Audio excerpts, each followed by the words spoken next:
মিনা, তোমার বাইকটা অনেকদিন হলো পড়ে আছে, এটা আমি 20,000 টাকায় বিক্রি করেছি। মা, গত বছর ওটা আমি 3 লক্ষ টাকা দিয়ে কিনেছি, ওটা তুমি কেন বিক্রি করলে? তুমি তো আর বাইকটা খুব একটা বেশি চালাও না, তাছাড়া ওটা আমার খালাতো বোনের কাছে বিক্রি করেছি, ও তো আর বাইরের কেউ না, তাই না?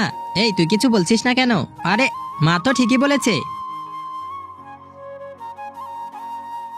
রাজু, এই ড্রয়ারে আমার সোনার চেন ছিল। মা, ওই চেন তো তুমি খুব একটা বেশি ব্যবহার করো না, ওটা আমার শাশুড়ির কাছে বিক্রি করে দিয়েছি মাত্র 30,000 টাকা। আরে তুই এটা কি বলছিস? ওটা আমি 3 লক্ষ টাকা দিয়ে বানিয়েছি, আর তুই মাত্র 30,000 টাকায় বিক্রি করেছিস। আমাকে জিজ্ঞেস করবি না? আরে এমন করছো কেন? তুমিও তো খুব একটা গহনা ব্যবহার করো না, তাছাড়া আমার শাশুড়ি তো বাইরের কেউ না, তাই না? চিংড়িগুলো খেতে বেশ মজা। আরে এত বেশি চিংড়ি খাওয়া যাবে না, অল্প করে খাও। মা, আমি চিংড়ি খেতে পছন্দ করি। তাহলে চিংড়ির খোসাগুলো ফেলে দিচ্ছ কেন? চিংড়ির সকল পুষ্টি তার খোসাতেই থাকে, এগুলো ফেলে দিতে হয় না, এটা পুষ্টিগুণে ভরপুর। আরে কি বলছো? এটা কি ছোট চিংড়ি নাকি যে খোসা সহ খাবো? আরে তুমি চুপ করো, মা ঠিকই বলেছে, চিংড়ির খোসাতেই তার সকল পুষ্টি থাকে। এই নাও মা, খোসাগুলো তুমিই খাও।